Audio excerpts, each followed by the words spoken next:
Hello, science educators. I had some requests to review our science fair worksheets and documents available to you. You can use them with your students. You can send them home to parents. So I want to show you where to find those using our SJUSD resource portal in PowerSchool. So first place to start is our Next Generation Science Standards page.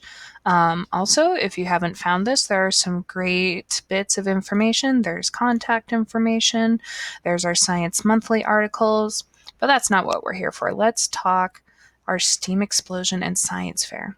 So over here on the left, we have our tabs for NGSS. We have curriculum, NGSS literature, Science and ELD, and STEAM Explosion, Science and Engineering Fair. So a few documents to notice. First, we have our logo blasting off into the future. Super excited to see you all Friday, January 24th, 5:30. We're going to have our awards for our Science and Engineering Fair, as well as our STEAM art show. And then we'll have interactive tables from 6 to 7. There's going to be a green screen and virtual reality. There's going to be all kinds of projects and crafts that you can participate in. So please, looking forward to seeing you there, seeing your students there, seeing your community members there, and seeing all of the work that you've been putting in with your classes to make it such a great showcase of what San Jacinto can do. All right, so let's look at these teacher support documents. Down here first, we have our Science and Engineering Fair presentation. This is in English and Spanish, each of the slides, if you want to talk to your students about the science fair. And what project do you want to test? And how do you research? And what is your purpose, your question, all the different parts of it? What are our variables? You can take this, make a copy, make it for your class, add in examples, but here's a resource for you to talk to your students, or even with your parents if you wanted to do a parent presentation and talk about what the different parts are that go into a science fair project. Next, our project board. This tells us what goes on your project board. If you want to look at the connections to the scientific and engineering practices versus our connections to the Common Core standards, that seems more like something the teacher might refer to. However, you look here and you can see what skill students are being asked to use for every section. It's incredibly detailed when you look at what I would consider my teacher page. But when we look at our student page, we have sort of this blank template that they could use to guide how they're going to build their display. It also comes in Spanish. For middle school and high school, we are not doing interviews at the district level, but if they move on to the county level, middle school and high school will be interviewed by the judges so they can talk about what goes into the interview process. Our next document, science fair examples.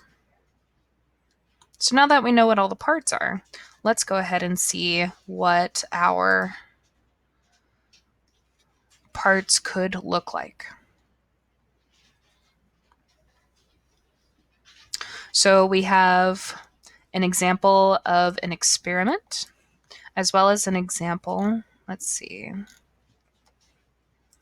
if we enable editing, there we go, now we can see it better. Now we can see it. So we have our science experiment if you're testing something, compared to if you want to design and build something or engineering project, both on the same topic so they can compare the differences. This also comes in Spanish.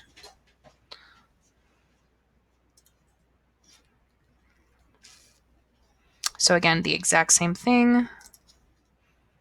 It's the same example, just translated. So you could provide that to send home to your students, or if you have ELD students.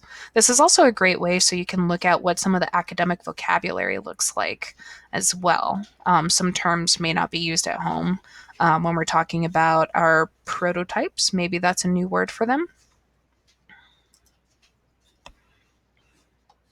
Science fair project parts. So the examples gave, again, examples, but let's look at a description simply of what each of those parts looks like.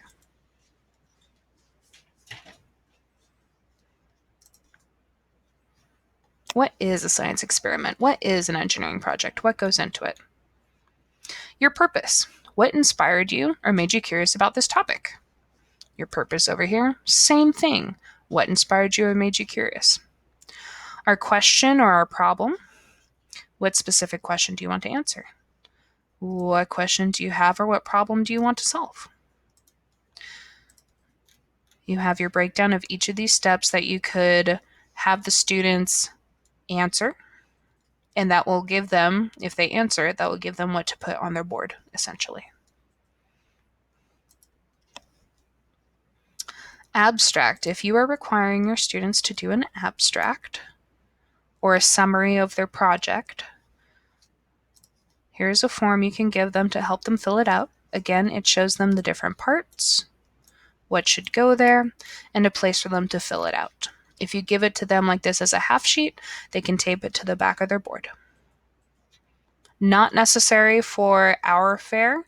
However, if you're choosing to do it, it's just a great writing exercise for them to practice summarizing their whole process and their findings. Lastly, this is a big chunky document that does not need to go home with teachers. Or excuse me. Nope, I was mistaken. This is a different one than I thought I was clicking on. This is our project title, our project board, as opposed to our engineering board. So some teachers were asking, okay, well, the engineering board doesn't have all the same parts as the science fair, so what should it look like? Here is a front and back handout that you could print and share with your students.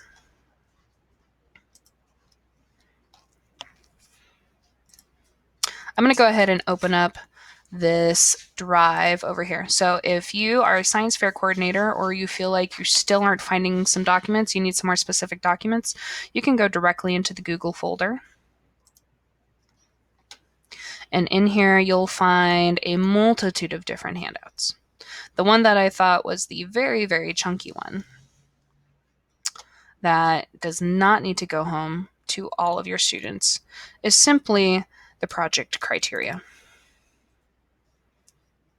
This is straight from the RCOE Science and Engineering Fair Handbook. This has display regulations for certain things that you would not want on your board, such as tobacco and alcohol, things like that, that would be inappropriate. Safety regulations. Hopefully you don't have students that are exploding something or making, if they are making rockets, perhaps putting a video in their project and not necessarily doing something in front of everyone. We want to make sure that we are going to be presenting something that is safe for the classroom as well. If you have students that insist on testing something with a goldfish or testing something with their hamsters, there are certain rules and regulations for that. If you want to test something with humans, even if it's just giving a survey, there are still some procedures that have to go through that. For most students, they will not need to go through these rigorous processes to approve their tests. Chances are they're going to be doing a simple, safe experiment from home. But if you do come across a student who is doing something more complex, you're not sure if they have to have some sort of oversight from a doctor or oversight from a veterinarian, please contact me and we can look through these rules and regulations together. But overall, this is a pretty big document that does not need to be sent home with every single child. All right, so I'm exiting out of this folder. You'll see there's also things for the art contest here, which I'm so excited to see those entries. Anyways, I hope that helps. These are some of your basic documents, and please feel free to call or email me with any questions you have. All right. Thanks, everyone. See you at the science fair.